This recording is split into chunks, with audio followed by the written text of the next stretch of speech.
తరలినామె సారక్క నీ మహిమ జాతర.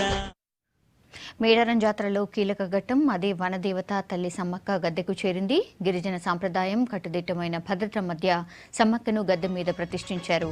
సమ్మక్క రాకతో భక్తులు పులికించిపోయారు. వనదేవతలిద్దరూ గద్దెల మీదకి చేరడంతో మేడారం జనసంద్రమైంది. ఎక్కడ చూసినా భక్తజన సందోహమే.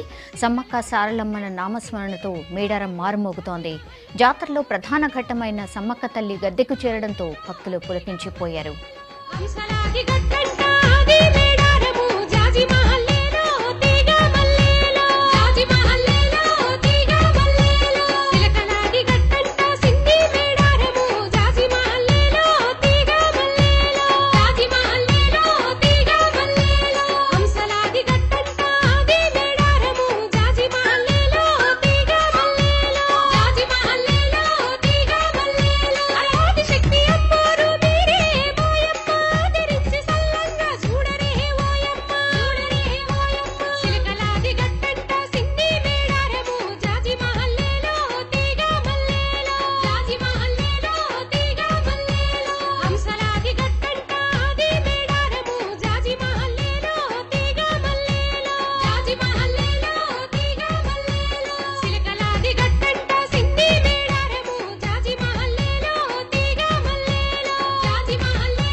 చిలకలగుట్ట నుంచి సమ్మక్క తల్లిని అధికార లాంఛనాలతో గద్దెకు చేర్చారు.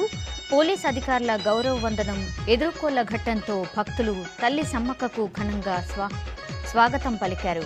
చిలకలగుట్టపై కుంకుమ భరణి రూపంలోని సమ్మక్కను కట్టుదిట్టమైన భద్రత మధ్య గద్దె మీద ప్రతిష్ఠించారు. కుంకుమ భరణి తాకేందుకు భక్తులు పోటీ పడ్డారు. వీరిని అడ్డుకునేందుకు వందలాది మంది పోలీసులు శ్రమించాల్సి వచ్చింది.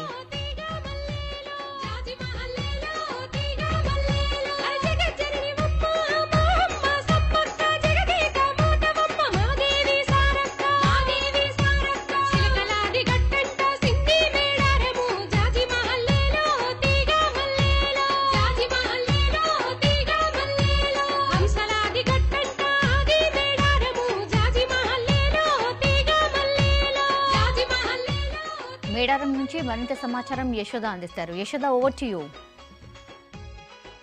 గద్దె మీదకి చేరుకుంది. మనం సమ్మక్క గద్దెను ఒకసారి చూద్దాము. భారీ ఎత్తున కానుకలు అమ్మవారికి సమర్పించేటివన్నీ కూడా కొబ్బరికాయల దగ్గర నుంచి భారీ ఎత్తున ఎగిసి పడుతూనే ఉన్నాయి. గద్దె పూర్తిగా నిండిపోయింది. ఈ రోజు మనం ఈ గద్దెను చూడొచ్చు. నిన్ననే అమ్మవారి గద్దె మీదకి చేరుకున్నారు. చాలా ఉద్విగ్నమైన వాతావరణంలో అమ్మవారి ఇక్కడికి చేరుకున్నారు. అంటే అమ్మవారు వనంలో నుంచి జనంలోకి వచ్చారు. ప్రతి రెండేళ్లకోసారి మాత్రమే అమ్మవారు వనంలో నుంచి జనంలోకి వస్తారు. ఈ రోజు కోసం ఇన్ని కోట్ల మంది ఇక్కడ గూడారాలు వేసుకుని నివసిస్తూ ఇక్కడే ఉంటూ ఇక్కడే నివాసం ఉంటూ అమ్మవారి దర్శనం కోసం వెయిట్ చేస్తూ ఉన్నారు. ఆ అద్భుత ఘట్టం నిన్న రాత్రి ఆవిష్కరైంది. మనము అమ్మవారిని దర్శించుకోవడానికి భక్తులు బారులు తీరిన విషయం మనము కళ్ళారా చూడొచ్చు. మొత్తంగా అమ్మవారి గద్దె దగ్గరికి చేరుకున్న తర్వాత నిన్నటి నుంచి భక్తులు ఇన్ని రోజులతో పోలిస్తే చాలా పెరిగారని చెప్పొచ్చు. ఎందుకంటే 3 క్యూ లైన్లు మొత్తం కూడా గుడి చుట్టూ ఉన్న 3 క్యూ లైన్లు మొత్తం కూడా పూర్తిగా నిండిపోయి ఉన్నాయి, కిక్కిరిసిపోయి ఉన్నాయి. కనీసం 3 గంటలు ఇక్కడికి చేరుకోవడానికి, క్యూ లైన్ నుంచి ఇక్కడికి చేరుకోవడానికి సమయం పడుతోంది. ఈవెన్ వీఐపీలకు కూడా చాలా టైం పడుతోంది, గంటల కొద్ది టైం పడుతోంది గద్దె దగ్గరికి చేరుకోవడానికి. ఈ రోజు అంతా కూడా కేవలం దర్శనాలే, ఇంకా ఎక్కడికి వెళ్లేది అవసరమే లేదు. కేవలం ఇక్కడే ఉండి అమ్మవారిని, సారలమ్మని, సమ్మక్కని, పగిడిద్దరాజుని, గోవిందరాజుని దర్శనం చేసుకుని భక్తులు పునీతులవుతారు, పులకించిపోతారు. ఈ ఘట్టం కోసమే ఇన్ని రోజులుగా 2 సంవత్సరాలుగా ఎదురు చూస్తున్న భక్తులందరూ కూడా ఈ రోజు వచ్చి తమ మనస్ఫూర్తిగా అమ్మవారిని కోరిన కోరికలు తీర్చమని మొక్కుకొని వెళ్తున్నారు. మొత్తంగా మనం ఇక్కడ ప్రదేశాలంతా ఒక్కసారి చూస్తున్నాం. ఇన్ని రోజులతో పోలిస్తే మొత్తం కిక్కిరిసిపోయింది. ప్రతి చోట కూడా ఎంత మెల్లగా నడవాల్సి వస్తుందంటే ప్రతి ఒక్క చోట కూడా, అంటే గుడి చుట్టూ పరిసర ప్రాంతాల్లో కూడా ఇదే విధంగా జనం కిక్కిరిసిపోయి ఉన్నారు, అమ్మవారికి మొక్కుతూ ఉన్నారు. ఇక ఈ రోజు ఈ దర్శనాలు మొత్తం అయిపోయిన తర్వాత మళ్ళీ తిరిగి ఆ సారలమ్మ కన్నెపల్లికి, సమ్మక్క తల్లి చిలకలగుట్టకి, పగిడిద్దరాజు, గోవిందరాజు వారి వారి నివాస స్థలాలకి, వారి వారు ఉండే ప్రదేశాలకి వెళ్లడంతో ఈ జాతర ముగుస్తుందని చెప్పొచ్చు. అంటే రేపు ఈ టైం వరకు మొత్తం ఈ పండగ, ఈ జాతర అంతా ముగుస్తుందని చెప్పొచ్చు. అయినప్పటికీ భక్తుల రద్దీ మాత్రం విపరీతంగా ఉంది. గత నెల రోజుల నుంచి ఉన్నప్పటికీ కూడా ఈ రోజు కోసం వెయిట్ చేస్తున్నారు కాబట్టి ఈ రోజు జనాలు చాలా ఎక్కువ మంది ఉన్నారు. ఇంకా ఈ రోజుకి సంబంధించి చాలా జనం వచ్చేసారు. ఇక విపరీతమైన ఈ జనానికి సంబంధించి ఏర్పాట్లు ఎలా ఉన్నాయి అంతా మనకి వివరాలు అందించడానికి అశోక్ కూడా రెడీగా ఉన్నారు. అశోక్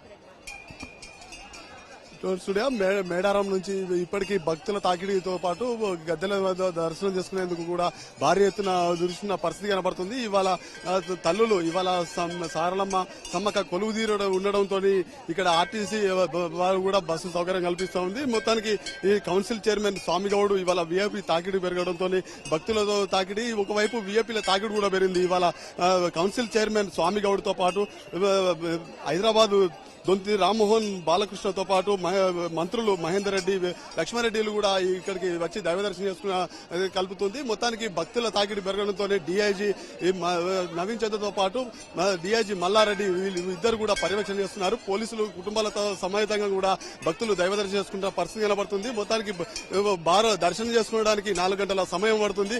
జంపన్న వాగులో పుణ్యస్నానాలు ఆచరించిన తర్వాతనే ఇక్కడికి వచ్చి దర్శనం చేసుకుంటే తమ మొక్కులు కోరికలు తీరుతాయనేది భక్తుల విశ్వాసం. అందుకే పెద్ద ఎత్తున మొత్తానికి ఇవాళ మొత్తం ఉదయం నుంచి సాయంత్రం వరకు కూడా దైవదర్శనం చేసుకునే పరిస్థితి కొనసాగుతుంది. ఇదైనప్పటికీ కూడా మరిన్ని వివరాలు యశోదాది సార్. మొత్తంగా ఇక్కడ పరిస్థితి చూస్తే సౌమ్య కొబ్బరికాయలు పైనుంచి విసిరడం వల్ల కొంతమందికి తలలు పగిలిపోతున్నాయి, తీవ్ర రక్తస్రావాలు అవుతున్నాయి. అలాంటి ఘటనలు అయితే జరుగుతూ ఉన్నాయి. పూటకు 4-5 జరుగుతూ ఉన్నాయి. కానీ ఎప్పటికప్పుడు ఇక్కడ ఆపరేషన్స్ అలాగే తలకు కుట్లు వేయటము, ఇక్కడే వైద్య సిబ్బంది కేర్ తీసుకోవటము, సిబ్బంది అంతా కూడా అలర్ట్ గా ఉన్నారు, వాలంటీర్స్ అలర్ట్ గా ఉన్నారు.